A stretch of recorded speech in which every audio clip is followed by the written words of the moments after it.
मां शांति। तो सभी का स्वागत है, बेहद का स्वागत है। सभी हमारे प्यारे भाइयों बहनों का बेहद का स्वागत है। दादाजी के यूट्यूब चैनल पे, बापूजी के यूट्यूब चैनल पे सभी का बेहद का परम परम स्वागत है। तो एपिसोड नंबर 345, आज का एपिसोड काफ़ी इंटरेस्टिंग रहे। कल जैसे हमने बात की थी जीवन व मृत्यु का असली रहस्य, जीवन मृत्यु और पुनर्जन्म का कल हमने बहुत डिटेल में चर्चा की। लेकिन आज कुछ ऐसे और क्वेश्चन जो कि कल बाकी थे, और आज के क्वेश्चन और भी इम्पोर्टेंट है और ही इंटरेस्टिंग है। कभी इस पे डिस्कस नहीं हुई ऐसे क्वेश्चन है। तो कल का एपिसोड भी पूरा देखें। अगर आप पहली बार इधर आए हैं तो आज का एपिसोड भी पूरा देखें, तो आपको आज बहुत ही ज़्यादा ज्ञान के बारे में डिस्कशन, हम गहरे डिस्कशन करने वाले हैं। तो सभी का बेहद का स्वागत करते हैं, परम परम स्वागत करते हैं। तो हमारी कल जो बात हुई थी आखिर में कि मोक्ष के बाद क्या कभी भी आत्मा पुनर्जन्म नहीं होता, तो मैंने कहा था कि इसके ऊपर कल चर्चा करते हैं। मोक्ष की अवधि तक आत्मा का पुनर्जन्म नहीं होता, उसके बाद होता है। तो बात हमारी यही हो रही थी कि जो मोक्ष और पुनर्जन्म की बात हो रही थी, तो यहाँ पे हमें समझना होगा कि कई वेदों के अनुसार, कई शास्त्र के अनुसार, वैदिक मान्यता के अनुसार जो है मोक्ष की अवधि जो है वो बताई गई है 31 नील 10 खरब 40 अरब होती है। इतनी अवधि के लिए जीवात्मा जीवन व मरण से अवकाश रहता है, मतलब मुक्त रहता है, तथा वह ईश्वर के सानिध्य में पूर्ण आनंद की अवस्था में रहता है। तो ये आज तक हमने जो समझा, और आज जो हमारे सामने आ रहा है एक नया ही क्वेश्चन, क्या मोक्ष की भी अवधि होती है? ये इसके बारे में हमें कभी चर्चा नहीं की। आज बापूजी से भी हम कुछ सवालात बापूजी के लिए भी छोड़ेंगे, जो कि आने वाले समय में वो हमें ज़रूर जवाब देंगे। तो मोक्ष की अवधि के बारे में मतलब ये हुआ कि ये जो चक्र है जिसको हम मोक्ष कहते हैं, आज जो लोग मोक्ष की प्राप्ति करना चाहते हैं वो भी दोबारा फिर इस सृष्टि में आएंगे। तो वैदिक मान्यता के अनुसार ये कहा गया है वेदों में कि हाँ, तो वो असली मोक्ष तो नहीं हुई, क्योंकि वो दोबारा फिर जीवन मृत्यु में ले आएगी। तो ये क्वेश्चन बहुत इंपॉर्टेंट है, ध्यान से सुनिए। वैदिक मान्यता के अनुसार कि जब इस ब्रह्मांड का समय खत्म होता है, तो जो जिनको मोक्ष प्राप्ति होनी है वो मोक्ष प्राप्ति होती है। जो जीव जिस पोजीशन में आज जिस पोजीशन में है, मान लीजिए कोई मनुष्य योनि में है, कोई जानवर योनि में है, कोई कीट पतंग पेड़ पशु पक्षी पहाड़, या जो भी जिस अवतार में इस वक्त जो जीव जिसमें है, यही जीव जब पृथ्वी के वाइंड अप के समय पे उसकी जो अवस्था होगी, वही अवस्था मतलब एट द लास्ट डे, जिसको हम जजमेंट डे बोलते हैं, या पृथ्वी का वो आखिरी दिन, जब ये पूरा आखिरी दिन होगा मनुष्य का इस पृथ्वी पे, जब ये सृष्टि वाइंड अप होगी, तो जिसको मोक्ष मिलना होगा मोक्ष मिलेगा। मतलब ये कि उसी शिव के अंदर सब जिस पोजीशन में आज आप हो, वही पोजीशन में, मतलब उस समय की बात है, जो आखिरी दिन होगा तब की बात है। जीव जिस पोजीशन में है उसी पोजीशन में वो शिव के अंदर समा जाएंगे, और फिर जब शिव नई सृष्टि का सृजन करेगा, उसी हिसाब से आप जिस योनि में हो, जिस भाव में हो, जिस अवस्था में हो, उसी अवस्था में आपको फिर से बाहर निकाल दिया जाएगा, और फिर वापिस आप जिस योनि में है उसी योनि में फिर प्रकट हो जाएंगे। तो ये क्वेश्चन का ये आंसर निकलता है कि मोक्ष की अवधि 31 नील 10 खरब 40 अरब वर्ष। मान लो इसके बीच में किसी ने बहुत भक्ति की, किसी ने बहुत योग किया, कोई वैकुंठ चला गया, कोई शिवपुरी चला गया, कोई ब्रह्मापुरी गया, कोई इंद्र बन गया, किसी ने कोई पद पाया, कोई तप लोक में, कोई महल लोक में रह गया, और वो धरती पे आना ही नहीं चाहता। धरती पे जो होना है वो होए, अपने आराम से बैठे सूक्ष्म जगत में, अपने लोक में बैठे। तो उस वक्त जब ब्रह्मांड के समय जब खत्म होता है, तब वो बाकी जैसे जैसे शिव के अंदर वापस समा जाते हैं, चाहे वो प्रलय का समय हो, महाप्रलय का हो, कल्प प्रलय का हो। तो महाप्रलय में तो महाशिव का रोल है इसमें, परम महाशिव का तो प्रलय, अर्ध प्रलय और कल्प प्रलय, महाकल्प प्रलय। और महाकाल प्रलय में पूरा ही मल्टीवर्स बदल जाएगा। तो उस वक्त जो शिव की कैटेगरी में है, कोई महाशिव की कैटेगरी में, कोई परम महाशिव की कैटेगरी में, कोई परम परम महाशिव की कैटेगरी। तो कहने का मतलब जो जिस योनि में है, जो जिस पावर में है, जिस अवस्था में है, उसी के अंदर जो है वो वापिस उसी के रचयिता में समा जाएगा। फिर उसका रचयिता जब सर्जन करेगा दोबारा, तो फिर उसको फिर धरती पे या फिर जहाँ पर ब्रह्मांड, महाब्रह्मांड, परम महाब्रह्मांड में फिर वो आएगा। मतलब रियल में मोक्ष नहीं हुआ, मतलब वो समाने के बाद फिर वही चक्र तो चालू ही रहेगा। जैसे बीके वाले कहते हैं ना कि भी 5000 वर्ष का चक्र है, फिर ये चक्र चलेगा, फिर सतयुग, त्रेता, द्वापर, कलयुग आएगा। लेकिन यहाँ 5000 वर्ष का चक्र नहीं है, यहाँ तो अरबों खरबों, यहाँ बताया ना 31 नील 10 खरब 40 अरब वर्ष के बाद फिर वो जीव को फिर एक अलग अब कौन सी पृथ्वी पे जाओगे, कौन सी गैलेक्सी में, कौन सी यूनिवर्स में, ये तो कोई पता नहीं है, क्योंकि ये तो शास्त्रों में भी लिखा नहीं है। हाँ, एक इंटरेस्टिंग क्वेश्चन आएगा बीच में, इस पे चर्चा करेंगे, लेकिन इस क्वेश्चन को बापूजी के लिए ही छोड़ देते हैं। तो रियल में मोक्ष का मतलब क्या है? अगर दोबारा ही फिर धरती पे आना है तो इतनी भक्ति, इतना योग, इतना करने के बाद, हाँ ये है कि इस ब्रह्मांड के समय के दौरान इतने साल के ड्रामा से हम बच जाएं। मान लो कोई द्वापर में किसी को मोक्ष मिल गया, वो शिवपुरी में जाके बैठ गया, तो वो कलयुग में आना ही नहीं चाहता, तो कलयुग के दुख से बच गया है जी, तो 4,32,000 वर्ष वो उसकी मौत से निकल गई।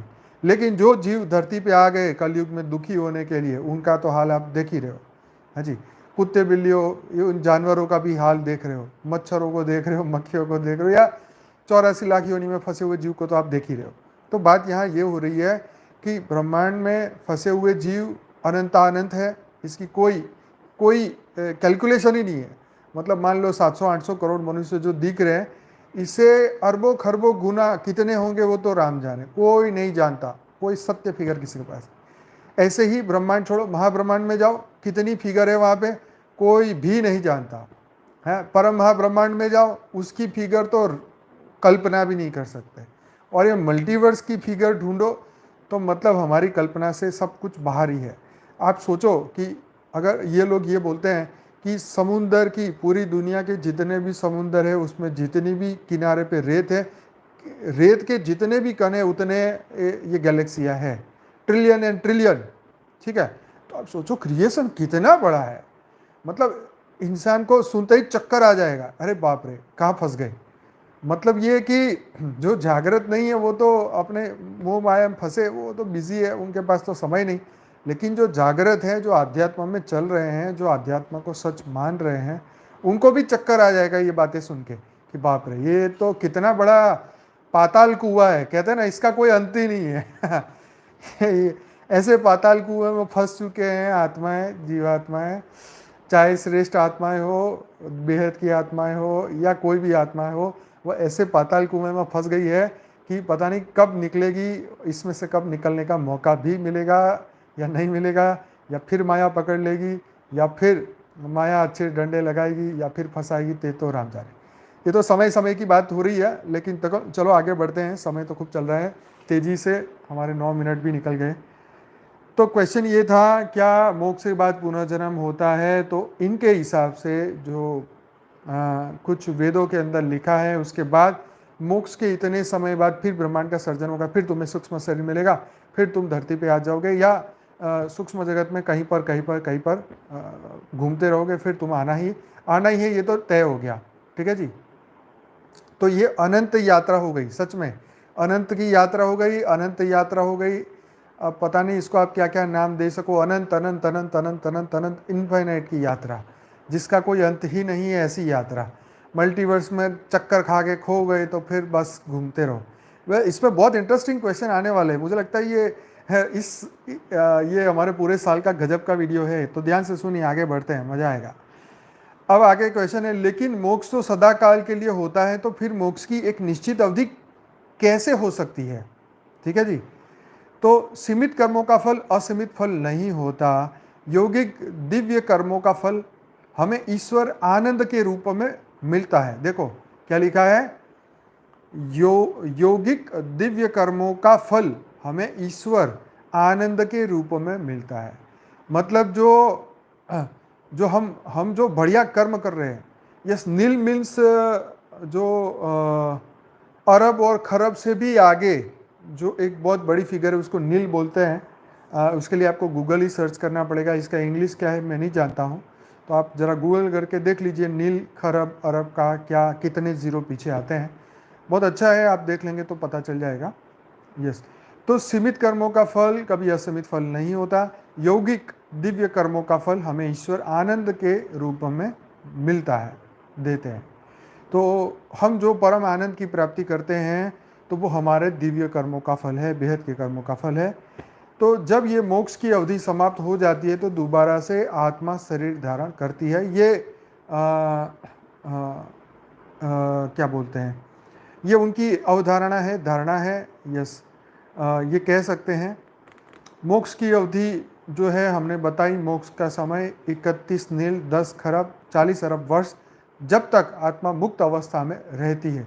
अब ये भी देख लो कि इस मोक्ष की पाने के बाद वो करती क्या है, ये भी है क्वेश्चन, ये भी सुनते हैं। मोक्ष की अवस्था में स्थूल शरीर या सूक्ष्म शरीर आत्मा के साथ रहता है या नहीं, तो सुन लो, नहीं। मोक्ष की अवस्था में आत्मा पूरे ब्रह्मांड का चक्कर लगाता रहता है और ईश्वर के आनंद में रहता है, बिल्कुल ठीक वैसे ही जैसे मछली पूरी समुद्र में रहती है और जीव को किसी भी शरीर की आवश्यकता नहीं होती। तो देखो, ये समझने की ज़रूरी है। बापूजी का मुक्ति और जीवन मुक्ति का वीडियो आप ज़रूर देखिए, क्योंकि उससे आपका कंसेप्ट क्लियर होगा। पूरे वीडियो, क्योंकि वो तो 2 पार्ट है, पार्ट 1 पार्ट 2, तो इतना बात तो हम यहाँ नहीं कर सकते। यस, तो बापूजी के ज्ञान के हिसाब से जब आत्मा का वो अपने रचयिता में समा जाती है, तो जब अपने रचयिता में समा जाती है तो फिर उसको इस तरीके से समुद्र में मछली बन के, मतलब जो आनंद, फिर वो आनंद खत्म हो गया। जब आप अपने क्रिएटर में समा गए तो फिर उसके बाद क्या होने, क्योंकि आप माया की दुनिया से परे हो गए। अब ना तो कोई स्वप्निक अवस्था है, ना तो कोई, क्योंकि आप तो परम आनंद में चले गए। उसके बाद कोई माया का कोई अवस्था नहीं है जिससे आप कंपेयर कर सके। तो अस्तित्व ही उसके अंदर समा जाना, मतलब ख़त्म हो जाना। उसके बाद कोई इतना समय के बाद, हाँ ये है कि वो शिव फिर रचना करेगा तो वो, पर मुझे लगता है कि जैसे एक मिट्टी को जैसे कुंभार एक घड़ा बनाता है, तो वो घड़ा बनाता है तो 4-5 घड़े बनाता है, लेकिन वो घड़े में कुछ कमियां रह जाती है तो घड़े को फिर तोड़ के फिर वही मिट्टी का फिर से घड़ा बनाता है। तो ये तो हो गई ये समय की बात कि कितने समय बाद करेगा, एक समय के बाद वो दोबारा बनाएगा उसी मिट्टी से, लेकिन मिट्टी तो फिर वही रही। मतलब यहाँ पे अगर शिव फिर रचना करता है तो फिर रचना करता है तो क्या वही जीव फिर से आएंगे या उसका कुछ नया कॉम्बिनेशन बनेगा, क्या उसका होगा वो तो बापूजी ही बताएंगे। तो खैर ये शास्त्रों की बात है, तो इसीलिए चक्कर खा जाने वाली बात है कि मोक्ष का मतलब ही क्या। तो इसीलिए बापूजी ने मुक्ति और जीवन मुक्ति का जो कंसेप्ट बताया, तो जीवन मुक्ति का कंसेप्ट आप जरूर सुनिए, समझिए और आगे बढ़िए। ठीक है, तो आगे का प्रश्न है, मोक्ष की अवस्था में स्थूल शरीर सूक्ष्म शरीर आत्मा के साथ रहता है या नहीं, वो तो हमने बात करी। आगे, मोक्ष के बाद आत्मा को शरीर कैसे प्राप्त होता है, अब ये भी सुन लीजिए। सबसे पहले तो आत्मा को कल्प के आरंभ में सृष्टि आरंभ में सूक्ष्म शरीर मिलता है। फिर ईश्वरीय मार्ग और औषधियों की सहायता से प्रथम रूप में अमैथुनी जीव शरीर मिलता है। वो शरीर सर्वश्रेष्ठ मनुष्य या विद्वानों का होता है, जो कि मोक्ष रूपी पुण्य को भोगने के बाद आत्मा को मिलता है। तो यहाँ सुनो पहले कि सृष्टि के आरंभ में जो सूक्ष्म शरीर की बात करी, तो जब क्रिएशन का समय हुआ तो जब शिव से जो आत्माएं निकली वो तो निराकारी थी। अब निराकारी फिर कैसे आकारी बनी वो बापूजी ने समझाया। तो निराकारी से जब आकारी बनी तो फिर उसका सूक्ष्म शरीर डेवलप हुआ। जब वो भावनाओं में आई, भाव में आने लगी, तो सूक्ष्म शरीर डेवलप हुआ। अब यहाँ बात हो रही है कि उस समय फिर ईश्वरीय मार्ग और औषधियों की सहायता से प्रथम रूप में अमैथुनी जीव शरीर मिलता है। मतलब ये मैथुनी शरीर, मतलब ये पांच तत्वों का माया का शरीर नहीं, यहाँ तो माया से परे का शरीर की बात हो रही है। मतलब ये भोग शरीर की बात नहीं है, भोग शरीर तो इस धरती लोक में नीचे होता है, ऊपर भोग शरीर नहीं होता। तो वो शरीर सर्वश्रेष्ठ मनुष्य या विद्वान का होता है, जो कि मोक्ष रूपी पुण्य को भोगने के बाद आत्मा को मिलता है। अब आगे सुनिए, जैसे इस वाली सृष्टि के आरंभ में, इस वाली सृष्टि के आरंभ में चारों ऋषि मतलब विद्वान वायु, आदित्य, अग्नि और अंगिरा को मिला, जिनको वेद के ज्ञान से ईश्वर ने अलंकारित किया, क्योंकि ये वे ही क्योंकि ये यही वो पुण्य आत्माएं थी जो मोक्ष की अवधि पूरी पूरी करके आई थी। मतलब ये कि जो मोक्ष की अवधि या इतना जो समय है, इतने नील, इतने अरब, इतने खरब के बाद फिर जब उसको फिर शरीर मिलता है, अमैथुनी शरीर मिलता है, तो वो बहुत पुण्य शरीर मिलता है, ये बताने की कोशिश की गई है। ये उन्हीं लोगों को मिला जो यह 4-5 नाम हमने दिए। तो पृथ्वी के आरंभ में, सृष्टि के आरंभ में उनको फिर से मिलेगा। तो ये तो बात हो गई, उनको मोक्ष के बाद शरीर उनको कैसे मिलता है, ये वाली बात हुई। देखो हमारे लिए तो ये झंझट है ही नहीं। हम लोगों को तो ये ना मैथुनी, ना अमैथुनी, ना ये सूक्ष्म शरीर, ये 5 तत्वों का तो शरीर चाहिए ही नहीं। पहली बात तो ये, जब हम जीवन मुक्ति की अवस्था में चले जाएंगे, जब हम बेहद की दुनिया में चले जाएंगे, जब हम 100 कला से ऊपर की दुनिया में चले जाएंगे, जहाँ परम लाइट, परम प्रकाश की दुनिया है, जब हम अपने मूल स्वरूप में चले जाएंगे, तो फिर हमें ये टाइम का जो बंधन है, ना इस ब्रह्मांड का, ना महाब्रह्मांड, ना परम महाब्रह्मांड, ना मल्टीवर्स के समय के अनुरूप भी जो सृष्टि बनने वाली, जैसे बापूजी ने एक वीडियो में कहा था कि जब हम जाएंगे तो पूरा नया बना के जाएंगे, और उसमें जितनी भी ब्रह्मांड, महाब्रह्मांड, परम महाब्रह्मांड और मल्टीवर्स में जितनी भी जीव है, उसमें से 2 या 3% आत्माएं उसमें रहेगी, और सभी नई परम लाइट, परम प्रकाश से उनको बना के फिर हम आगे चले जाएंगे। तो फिर भी अब उनका जो होना होगा, वो तो परम परम महाशिव उसका क्रिएटर देखेगा। परंतु हम लोग तो जिस जिस जिस स्पेस में जाने वाले हैं, परम लाइट की दुनिया में, परम प्रकाश की दुनिया में, वहाँ हमें इन सब चीज़ों का कोई टेंशन नहीं है। फिर हम ऐसे चक्रों में फंसने वाले नहीं हैं। तो सबसे बड़ी खुशी की बात तो ये है कि हमें ये ज्ञान मिला।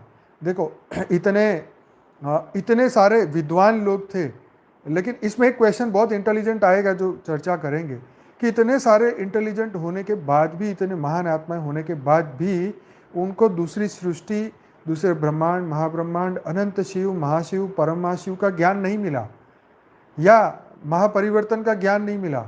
उनको कल्प प्रलय, अर्ध प्रलय, महाकल्प प्रलय, महाकाल प्रलय के बाद में इन माया के चक्रों से बाहर निकल के कैसे निकलना है, वो ज्ञान नहीं मिला। तो खैर जितने भी ज्ञानी, महाज्ञानी, इसीलिए कहा है कि ज्ञान तो कृपा से ही मिलता है, पहली बात। और मान लो ज्ञान मिल भी गया, लेकिन ऊपर जाने का पावर तो वही देगा ना जो तुम्हारा क्रिएटर है। तो वही कृपा, वही पावर, वही शक्ति देने वाला, परम लाइट, परम प्रकाश देने वाला, वो तो बेहद के परम पिता ही है, जो इनफाइनाइट, जो बेहद की दुनिया के रचयिता है, वही। यस, G1 से लेके G6, मतलब G1 से लेके G6 तक के सभी यूनिवर्स जो है, उसी के अंदर के सभी जीवों को मुक्ति मिलेगी, और उससे ऊपर के जीवों को जीवन मुक्त, मतलब मल्टीवर्स में फिर रखा जाएगा। ये बापूजी ने एक वीडियो में भी कहा था। अब देखो हर पल परिवर्तन हो रहा है, क्योंकि जो हम इस वक्त, मान लीजिए हमने नासा ने एक फ़ोटो दिया कि ये ब्लैक होल दिख रहा है। अब वो ब्लैक होल, जैसे हम लाइट में इसमें देखते हैं कि ब्लैक होल की अवधि 1 सेकंड के अंदर, हमने यहीं बैठ के 1 सेकंड में देखा कि वो ब्लैक होल बना और ख़त्म हो गया। तो मतलब ये समझ लो कि यहाँ 1 सेकंड में हम उसको देख रहे हैं कि वो ब्लैक होल अपने अंदर ऐसे बनता है और गायब हो जाता है। मतलब यहाँ का तो हमारा 1 सेकंड है, लेकिन रियल में ब्लैक होल का जो वहाँ पे सर्कल चल रहा है, उसका समय कितना होगा, ये कितना हो चुका होगा। मतलब इतनी दूर की चीज़ हम 1 सेकंड के अंदर आज देख रहे हैं। मतलब हमारा भी, हम भी कोई ब्लैक होल में ही घूम रहे होंगे। अगर कोई इतनी दूरी से हमें देखेगा तो उसको भी लगेगा कि इस ब्लैक होल में, इस पृथ्वी में कुछ मनुष्य, कुछ बेहद की आत्माएं फंसी है, वो कुछ ही समय में ब्रह्मांड का समय खत्म हो जाएगा, ये भी खत्म हो जाएंगे। लेकिन हमारे पास ज्ञान आया है, कृपा आई है बेहद के परमपिता की, वो हमें लेके निकाल के जाने के लिए वो आए हैं। तो डेफिनेटली एक समय आएगा जब हम यहाँ से मृत्यु लोक से निकलेंगे। तो ये तो हमारे लिए गुड न्यूज़ है। खैर, दूसरे ब्रह्मांडों में क्या हो रहा है वो तो हम यहाँ से देख भी नहीं सकते। चलिए, टाइम तो बहुत फास्ट चल रहा है, आगे बढ़ते हैं, क्योंकि बातें करने बैठेंगे तो बहुत निकलेगी।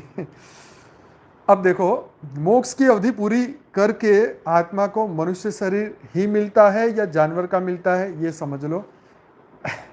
यहाँ कहा गया है कि मनुष्य शरीर ही मिलता है, क्योंकि मोक्ष की प्राप्ति होने के बाद, क्योंकि मोक्ष उन्हीं को प्राप्त होगा जिनका सभी कर्मों का खाता पूरा हो जाएगा। मतलब आप एक शुद्ध आत्मा बन जाएंगे, मतलब एक आपके कर्म अच्छे और बुरे सब खत्म हो जाएंगे, तो आप एक शुद्ध आत्मा हो गए, क्योंकि आपको मोक्ष मिला है। तो जब आपको नया जन्म प्राप्त होगा, मतलब जब नए क्रिएशन में इनके हिसाब से आपको भेजा जाएगा, तो आप इनके हिसाब से मनुष्य बनेंगे। लेकिन हमारे तो बापूजी के ज्ञान के हिसाब से तो जब शिव बनाएगा तो शिव के समान बनेगा, महाशिव बनाएगा तो महाशिव, अनंत आनंद शिव बनाते हैं।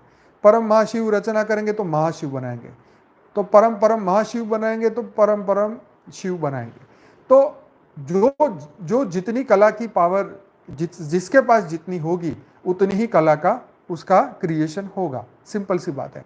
अब इन्होंने बोल दिया कि मोक्ष के बाद सीधा मनुष्य ही बनेंगे, तो ठीक है, लेकिन हमारे ज्ञान के हिसाब से तो परम पुरुष बनते हैं। जब महाशिव रचना करते हैं तो परम पुरुष, परम प्रकृति बनाते हैं, है ना। तो दिव्य शरीर होता है, ऐसा सीधा मनुष्य का शरीर नहीं मिलता।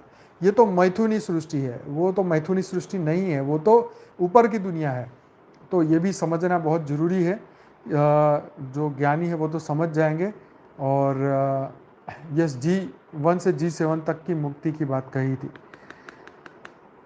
तो अब कहते हैं क्यों केवल मनुष्य को ही, मनुष्य का ही शरीर मिलेगा, जानवर का क्यों नहीं? तो सुनो उसका जवाब।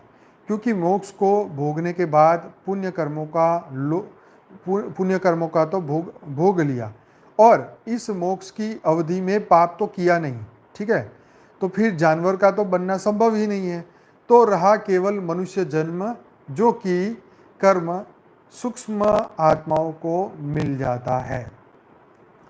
तो देखो, इनका भी यहाँ ये कमी है कि ये मनुष्य जन्म नहीं मिलता, वो भी देवता ही पहले बनते हैं और फिर देवता ही मनुष्य सृष्टि बनाते हैं और फिर वो मनुष्य को बनाते हैं। तो इसलिए यहाँ पर भी ये बात इनके लिए इम्पोर्टेंट है। हमारे लिए तो सब कुछ देखा जाए तो इररिलेवेंट ही है, फिर भी हम इसको डिस्कस करते हैं, क्योंकि जब शास्त्र से पाला पड़ेगा तो शायद ये क्वेश्चन आपके माइंड में होने चाहिए, जिसका हम जवाब यहाँ दे रहे हैं। तो खैर, उन्होंने मोक्ष की बात की, और मोक्ष के बाद फिर जन्म की बात की, फिर मनुष्य की बात की, फिर इस 84 लाख के चक्र में फंसने की बात की। तो फिर तो कोई अमर हुआ ही नहीं। इसीलिए शायद वो लोग कह रहे कि आत्मा अजर अमर अविनाशी है, इन्हीं चक्रों में घूमती रहती है, फिर मोक्ष में जाती है तो ये सागर में परम आनंद में रहती है, फिर उनका क्रिएशन होता है, फिर वो शरीर धारण करती है, तो फिर वो चक्र चलता रहता है। और कितनी बार चक्र चलेगा वो आगे शायद एक क्वेश्चन में आएगा। तो चलिए आगे बढ़ते हैं। मोक्ष होने से पुनर्जन्म क्यों बंद हो जाता है? अब ये भी समझ लो। क्योंकि योगाभ्यास आदि साधनों से जितनी भी पूर्व कर्म होते हैं, अच्छे या बुरे, वो सब कर्म कट जाते हैं। तो ये कर्म ही पुनर्जन्म का कारण है। तो कर्म ही नहीं होगा तो पुनर्जन्म कैसे होगा? ये बात बिल्कुल परम सत्य है। ये तो पुनर्जन्म से बचने के लिए कोई भी जीते जी कर्म बंधन से मुक्त हो जाए, सभी इच्छाएं कामनाओं से मुक्त हो जाए, तो उसका मोक्ष तो यहाँ जीते जी ही हो जाता है। उसके लिए कोई महान कार्य की बात नहीं। हाँ, ईश्वर की कृपा जरूर मिल जाए ताकि वो ऊपर के लोक में चला जाए और फिर वो मृत्यु लोक से निकल जाए। अगर वो मृत्यु लोक में रह गया, पृथ्वी में रह गया और मोक्ष की अवस्था में भी आ गया, मान लो कोई आश्रम में रह के वो उसने मोक्ष की प्राप्ति कर ली, पर वो बोलता है मुझे ऊपर नहीं जाना, मैं यहीं रहूँगा, पेड़ के नीचे बैठ के मजे करूँगा, और वो जीवन मुक्त अवस्था में भी आ गया, मतलब परम आनंद में भी आ गया, लेकिन उसके सामने जो चीज़ें हो रही है उसी आश्रम में, कुछ समय के बाद वो तो चला जाएगा, कुछ नए लोग आएंगे, कुछ नई हरकतें होगी, फिर उसको देख के फिर उनका संकल्प चले, फिर वो कर्म बंधन में आए और फिर वो धरती पर ही फिर पुनर्जन्म में इच्छा ले ले कि नहीं इनको सुधारने के लिए मैं जन्म लूँगा, तो फिर वही आ गए। तो मतलब ये है कि शिवत्व की प्राप्ति कर ले, चाहे महाशिव समान बन जाए, चाहे परम महाशिव समान बन जाए, लेकिन जो जिसका रचयिता है उसी के समान बन जाए तो उसके चांसेस अच्छे हैं कि वो फिर इस मृत्यु लोक में पुनर्जन्म उसका ना हो। तो ये तो सच है कि पुनर्जन्म तो हम आज चाहें, इसी वक्त चाहें तो हमारा अगला जन्म नहीं होगा, ये तो आज हम डिसाइड कर सकते हैं, ये हमारे हाथ में है, ये फ्री चॉइस है, ये फ्री विल है, आज ही हम ये डिसाइड कर सकते हैं यही जन्म हमारा आखिरी है। ठीक है, यही हमें तय करना है।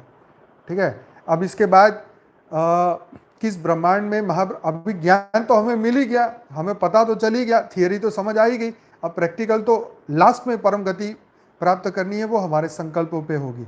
उसके लिए हमें अभ्यास करना होगा, इसलिए हमें मनन चिंतन सब बदलना होगा, इसलिए हमें अपने अभ्यास पे पूरा विश्वास रखना होगा और आगे बढ़ना होगा।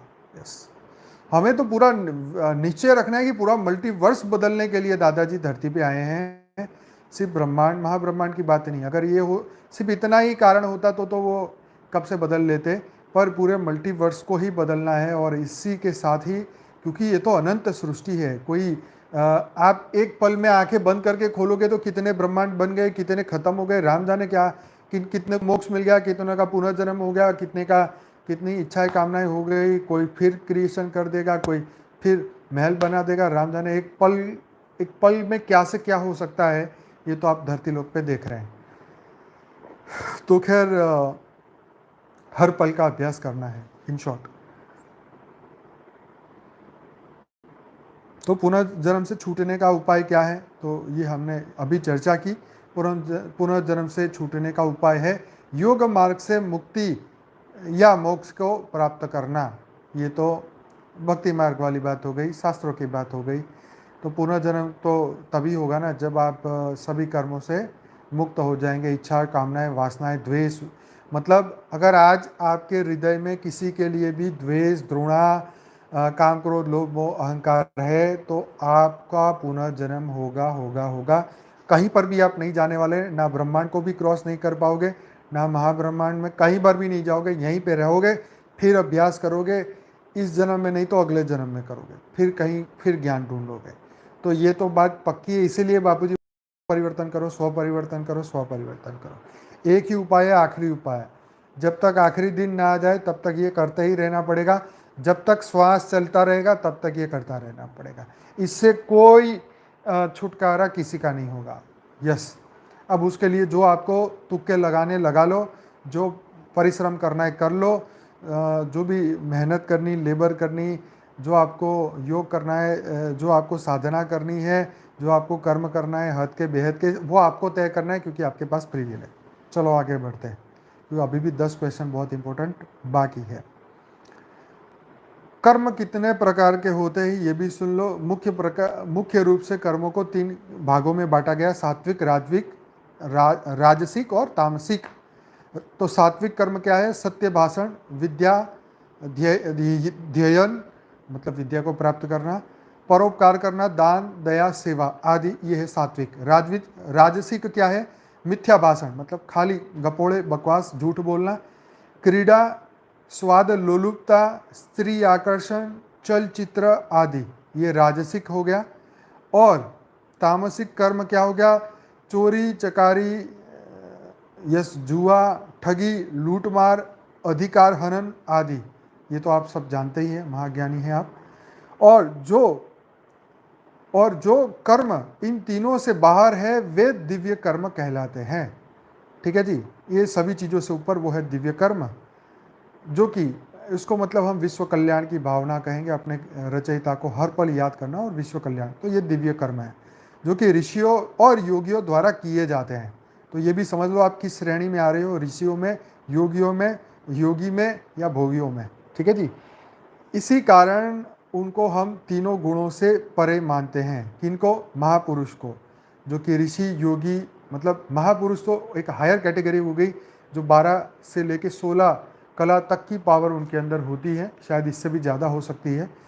व्याख्या का अंतर हो सकता है, जो कि ईश्वर के निकट होते हैं और दिव्य कर्म ही करते हैं। कौन करते हैं? जो ऋषि, योगी, महायोगी, महापुरुष, उनकी बात हो गई, जो हमेशा ईश्वर से, अच्छा, ईश्वर के निकट रहते हैं। अब ये भी देख लो, ईश्वर की बात आई है तो एक बात, आज मुझे एक बहुत बढ़िया बात मिली।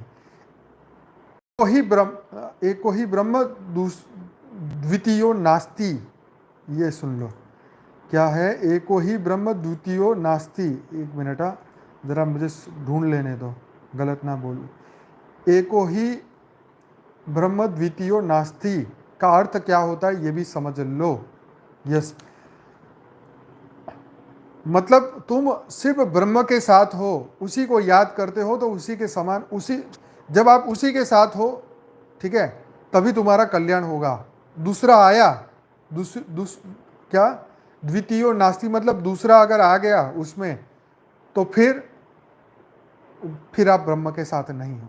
मतलब एक बाप दूजा ना कोई, मतलब एक ही बाप है तुम्हारा, वही तुम्हें परम गति को प्राप्त कराने वाला है। अगर कोई दूसरा बीच में आया तो वो परम गति नहीं होने वाली।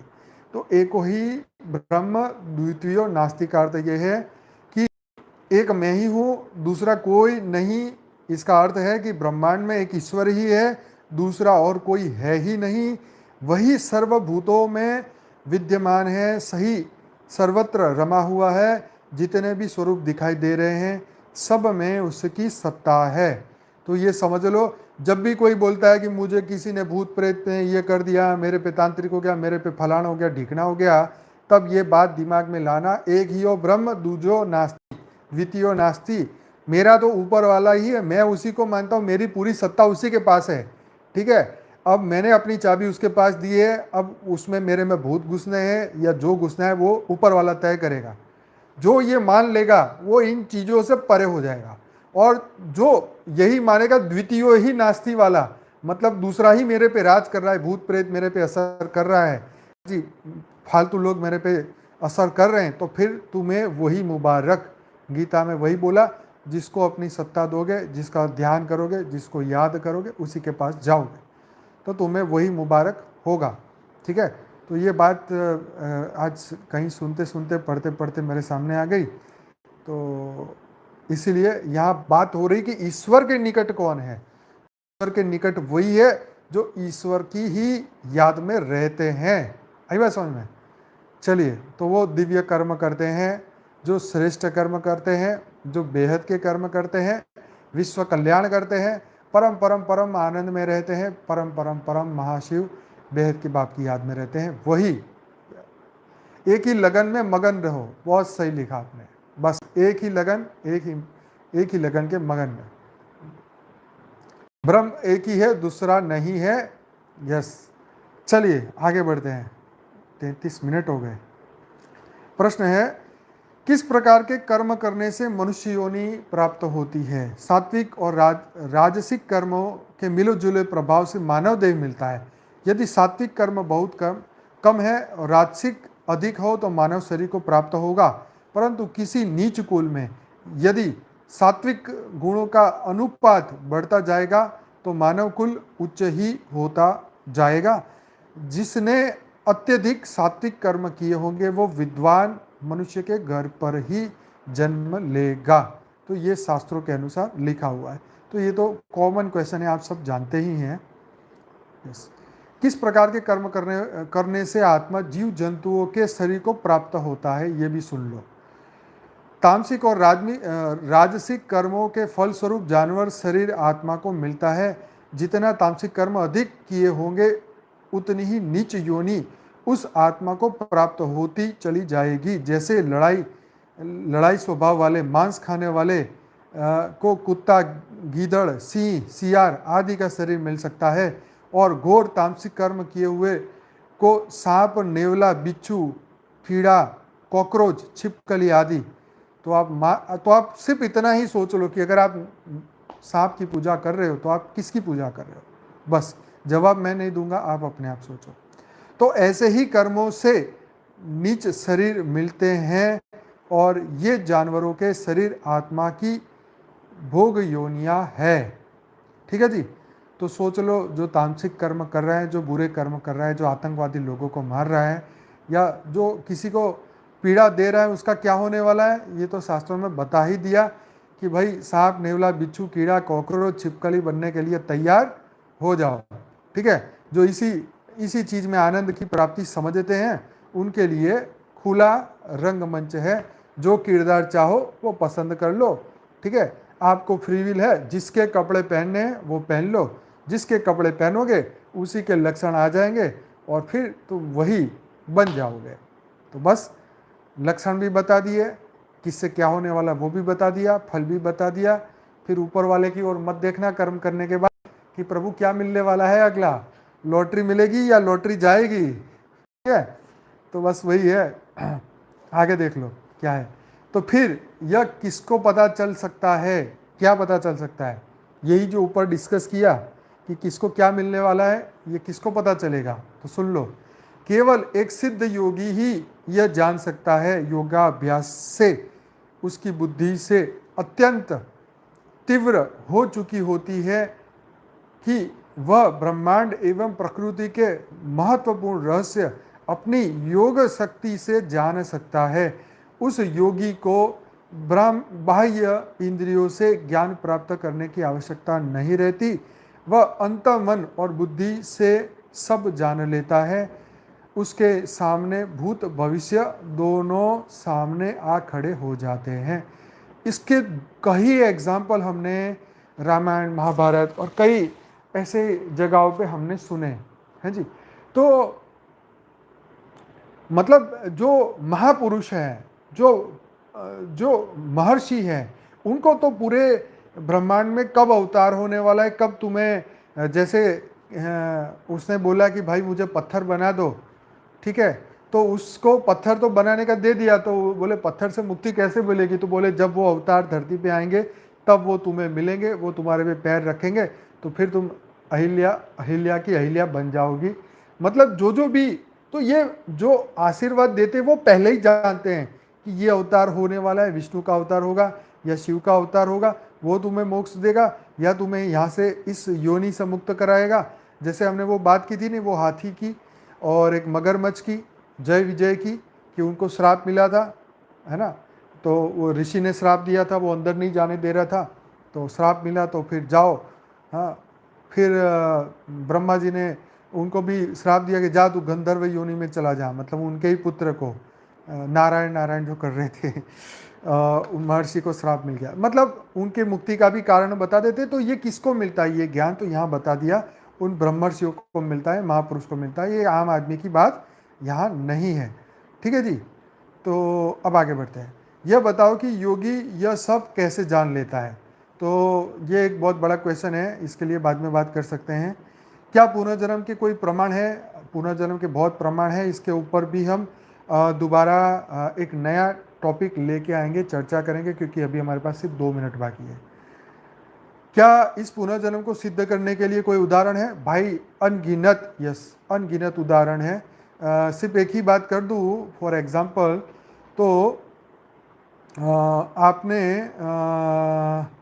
सिर्फ पुनर्जन्म का एक फेमस तिब्बत की बात करें, जिसके अंदर बौद्ध परंपरा के अनुसार जो दलाई लामा का चयन किया जाता है। जब वो दलाई लामा जाते हैं और नए जन्म लेते हैं, तो उनको ढूंढने की जो प्रक्रिया है वो गजब की है, वो बड़ी इंटरेस्टिंग है।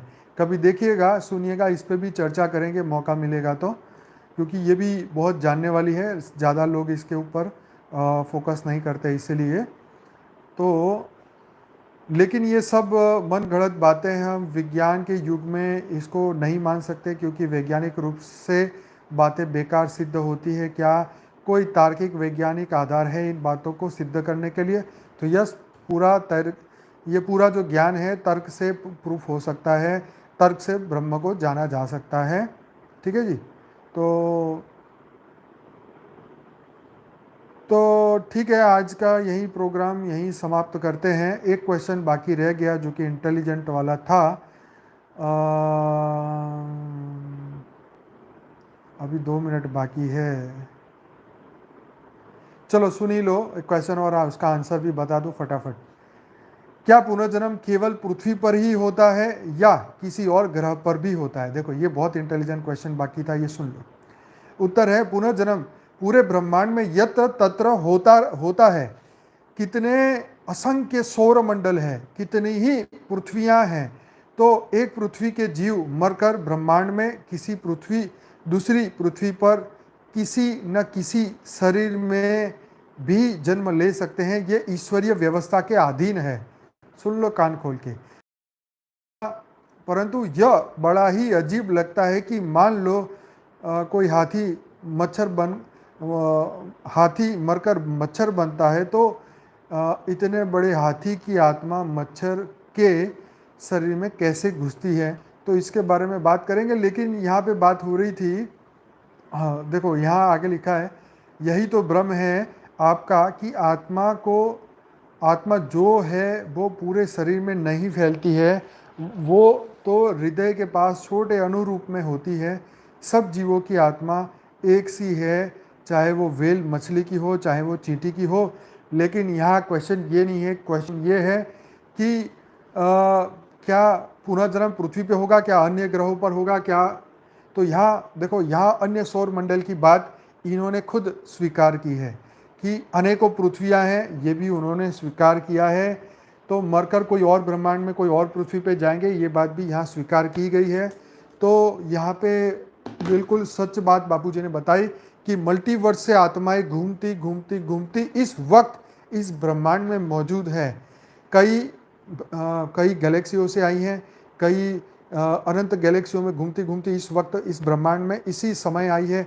कई अन्य सौर मंडल से, सोलर सिस्टम से घूमती घूमती यहाँ आई है। मंगल पे जीवन है, उसका सेपरेट वीडियो है। चंद्र पे जीवन है, उसका सेपरेट वीडियो है। अन्य ग्रहों पे जीवन है, उसका सेपरेट वीडियो है। तो सभी ग्रहों प्लैनेटों से इस वक्त इस धरती पे मल्टी डायमेंशनल बीइंग इस धरती पे इस वक्त आए हुए हैं। तो ये बहुत इंटेलिजेंट लोग ही समझ पाएंगे, बहुत ज्ञानी परम ज्ञानी ही समझ पाएंगे। जो रियल में बहुत ऊपर से आए हैं वही समझ पाएंगे। इस ब्रह्मांड का जीव शायद इस बातों को नहीं समझ पाएगा, उसके लिए हमें क्षमा करें। शायद आपको ये बुद्धि ऊपर वाला दे दे तो शायद आप इस बात को मान सकते हैं। तो देखो, समझ देने वाला तो वही है। जैसे हम जानवरों को ये बुद्धि नहीं दी गई कि वो इस बातों को समझ सकें, तो इसीलिए उनको छोड़ देते हैं। यस, मार्कंडेय ऋषि की आयु कितनी थी? हाँ, ब्रह्मा का कितने वर्ष थी, कि मतलब वो कितने ब्रह्मांड महाब्रह्मांड कितना कुछ बदल जाएगा तो भी वो रहेंगे। और मतलब गजब की बात है। तो अब ये बात तो जितना बिलीफ है उतना ही सच लगेगा, जितना आत्मा में विश्वास है उतना ही सच लगेगा। तो चलिए, आज का ये हमारा वीडियो बहुत ही बढ़िया रहा। कृपया इसे खूब लाइक करें, शेयर करें और दुनिया तक पहुंचाएं। जितने लोग सुने समझे, जितनों का कल्याण हो जाए। यस, ब्रह्मा के 15 दिन ना, यस, ये मार्कंडेय ऋषि की आयु थी। मतलब ब्रह्मा का 15 दिन, मतलब कितनी बात हो गई। ब्रह्मा का एक दिन और एक रात में क्या से क्या नहीं होता।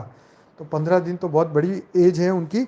तो खैर, जिसका जो आयुष्य जिसको जो मिला है वही सही। यस,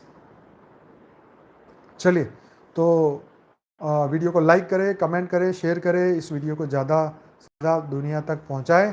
अभी 277 लोग ऑनलाइन है और सिर्फ 196 लोगों ने ही लाइक किया है। तो कृपया थोड़ा सा लाइक कर दें ताकि सबको अच्छा लगे आने वाले समय में। ये वीडियो को ज़्यादा दुनिया तक पहुंचाना है, तो इसलिए थोड़ा सा पुरुषार्थ भी करें। बहुत बहुत धन्यवाद। हम अभी आंखें बंद करते हैं अपनी। सभी बेहद की आत्माएं अब बेहद के योग के लिए तैयार हो जाएं। परम लाइट, परम प्रकाश के स्वरूप में स्थिर हो जाएं, आत्मा स्वरूप में स्थिर हो जाएं।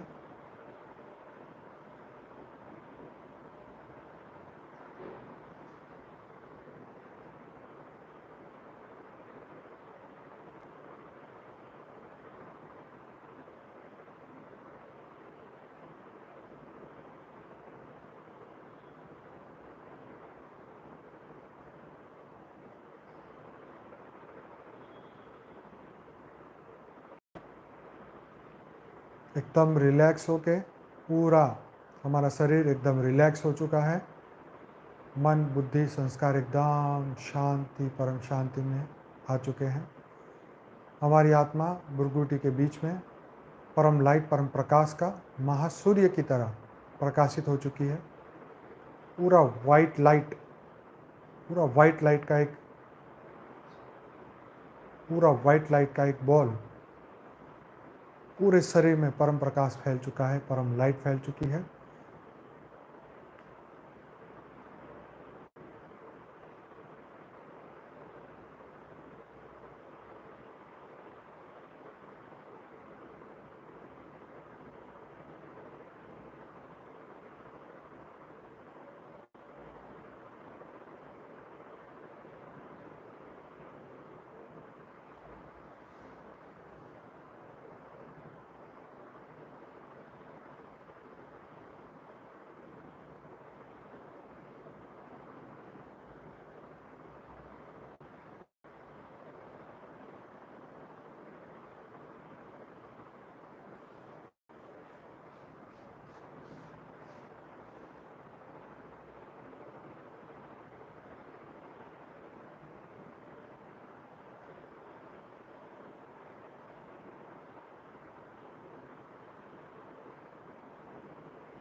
बेहद की कला के परम नाम से बेहद के दादाजी छोटू राम बापू जी हम सभी को परम लाइट, परम प्रकाश दे रहे हैं, अनंत आनंद शक्तियाँ दे रहे हैं।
पूरा भारत लाइट हाउस बन रहा है,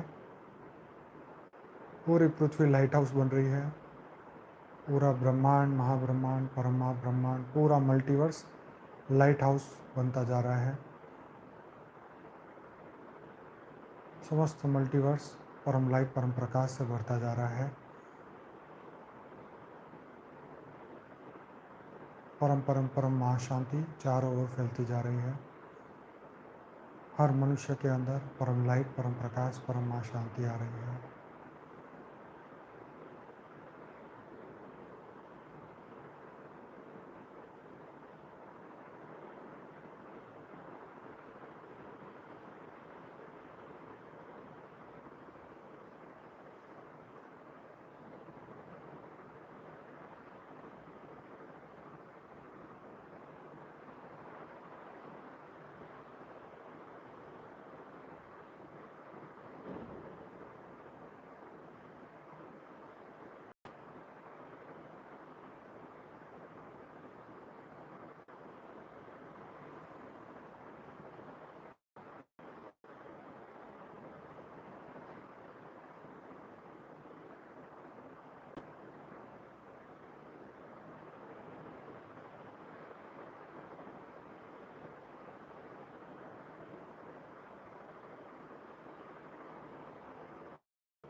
सभी बेहद की आत्माओं का दिल से धन्यवाद, कोटि कोटि धन्यवाद। जो लोग इस वीडियो को पहली बार देख रहे हैं, बापू जी के चैनल को सब्सक्राइब करिए, लाइक करिए, कमेंट करिए। और कई प्लेलिस्ट बने हुए हैं, जैसे अनस्पोकन ट्रूथ बाय बापू जी का प्लेलिस्ट है, वो आप पूरा देखिए। फॉर द बिगिनर का देखिए, इंटरव्यू विद बापू जी का प्लेलिस्ट देखिए। तो शुरुआत करिए, आत्मज्ञान की ओर बढ़िए, ब्रह्म ज्ञान की ओर बढ़िए, परिवर्तन के ज्ञान को स्वीकार करिए, आगे बढ़िए, स्व परिवर्तन करिए। तो चलिए, सभी का बहुत बहुत धन्यवाद। बेहद की परम महाशांति। कल संडे है तो कल हम नहीं मिलेंगे, अब हम मिलेंगे सोमवार को रात को 10 बजे फिर मुलाकात होगी। तब तक के लिए सभी लोग अपना खूब ध्यान रखें, खूब तपस्या करें, योग करें, ज्ञान सुने और परम आनंद। चलिए, गुड नाइट, आवजो, बाय बाय, टेक केयर, परम शांति।